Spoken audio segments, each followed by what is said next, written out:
നിങ്ങളുടെ ഫോണിലുള്ള കോൺടാക്റ്റ് നഷ്ടപ്പെട്ടു പോയിക്കോ, ഡിലീറ്റ് ആയി പോയിക്കോ?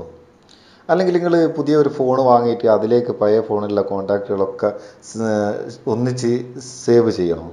അതിന് നല്ല ഒക്കെ ഉള്ള ഒരു പരിഹാരമാണ് ഇന്നത്തെ വീഡിയോ. ഇതിന് രണ്ട് ആപ്ലിക്കേഷനാണ് ഉപയോഗിക്കുന്നത്. ഒന്ന് ഗൂഗിൾ ഡ്രൈവ് എന്ന ആപ്ലിക്കേഷൻ ഇതാ, അത് എല്ലാ ഫോണിലും ഇൻബിൽറ്റ് ആയിട്ടുള്ള സാധനമാണ്. രണ്ടാമത്തത് ഗൂഗിളിൻ്റെ കോൺടാക്റ്റ് എന്നൊരു ആപ്ലിക്കേഷനാണ്. ഈ ആപ്ലിക്കേഷൻ്റെ ഒഫീഷ്യൽ ലിങ്ക് വീഡിയോയുടെ ഡിസ്ക്രിപ്ഷനിലുണ്ട്. അവിടെ നിന്ന് ഡൗൺലോഡ് ചെയ്യുക, അല്ലെങ്കിൽ പ്ലേ സ്റ്റോറിൽ നിന്ന് കോൺടാക്റ്റ് എന്ന് വെച്ചാൽ ഡൗൺലോഡ് ചെയ്യുക. ഞാൻ ഓൾറെഡി ഡൗൺലോഡ് ചെയ്ത് വെച്ചിട്ടുണ്ട്, അത് ഓപ്പൺ ചെയ്യുക. അതിന് മുമ്പ് ഒരു കാര്യം പറയുകയുള്ളൂ, എന്താ വെച്ചാൽ നിങ്ങൾ ഞെക്കേണ്ട കാര്യങ്ങളൊന്നും മറന്നു പോകണ്ട.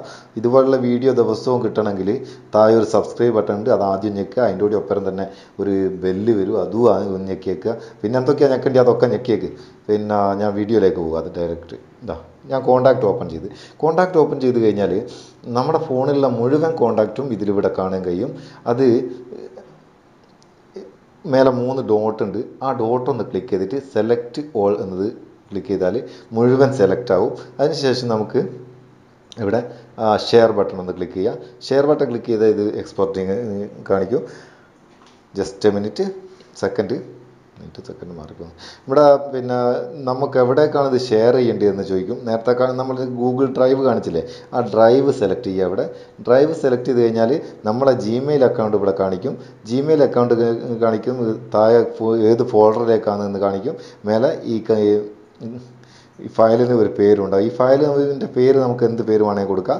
ഞാനിപ്പോൾ ഇതിങ്ങനെ തന്നെ താഴെ സേവ് കൊടുക്കുകയാണ്.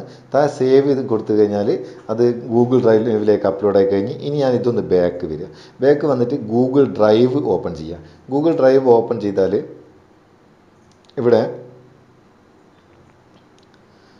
മുത്തൂസ് എന്ന ആ ഫോൾഡർ ക്ലിക്ക് ചെയ്താൽ നിങ്ങൾക്ക് ഇപ്പോൾ വി കാർഡിൽ നമ്മൾ സേവ് ചെയ്ത് അത് ഇങ്ങോട്ട് ഷെയർ ചെയ്ത് ആ ഫയൽ കോൺടാക്റ്റ് ഫയൽ നമുക്കിവിടെ കാണാൻ കഴിയും. അതൊന്ന് ജസ്റ്റ് ക്ലിക്ക് ചെയ്യുക.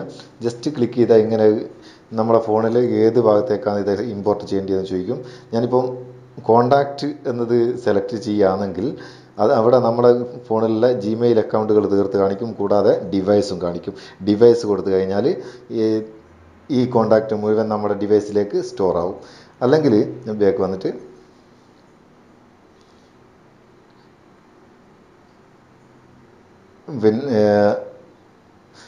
മറ്റേതെങ്കിലും ഫോൾഡറാണ് നമ്മൾ ചില ഫോണിൽ വേറെയും ഫോൾഡർ ഉണ്ടാവും, അതുകൊണ്ട് അങ്ങനെ പറഞ്ഞു. ഇതിലിപ്പോൾ 2 ഫോൾഡറേ ഉള്ളൂ. ഇവിടെ ഹുവാവേ കോൺടാക്റ്റ് ഉള്ളത്, അതും ക്ലിക്ക് ചെയ്യുകയാണെങ്കിൽ ഇവിടെ നമുക്ക് ഫോൺ മേലെ തന്നെ ഫോണിലേക്ക് എന്നുള്ള ഓപ്ഷൻ ഉണ്ടാവും. ആ ഫോൺ എന്നത് സെലക്ട് ചെയ്താൽ നമുക്ക് ഫോണിലേക്ക് സേവ് ചെയ്യാം. ഇതുകൊണ്ടുള്ള ഗുണം എന്താണെന്ന് വെച്ചാൽ നമ്മൾ പുതിയൊരു ഫോൺ വാങ്ങിയിട്ട് പഴയ ഫോണിലെ അതേ ജിമെയിൽ അക്കൗണ്ട് തന്നെ പുതിയ ഫോണിൽ ലോഗിൻ ചെയ്ത് കഴിഞ്ഞാൽ നമ്മുടെ ഒരു കോൺടാക്റ്റും നഷ്ടപ്പെടാതെ നമുക്ക് പഴയ ഫോണിലേക്ക് നിഷ്പ്രയാസം സേവ് ചെയ്യാൻ കഴിയും. വളരെ ഉപകാരപ്രദമുള്ള ഒരു ടിപ്സാണ്. നിങ്ങൾക്കിത് ഇഷ്ടപ്പെട്ടിട്ടുണ്ടെങ്കിൽ താഴെ കമൻറ്റ് ചെയ്യുക.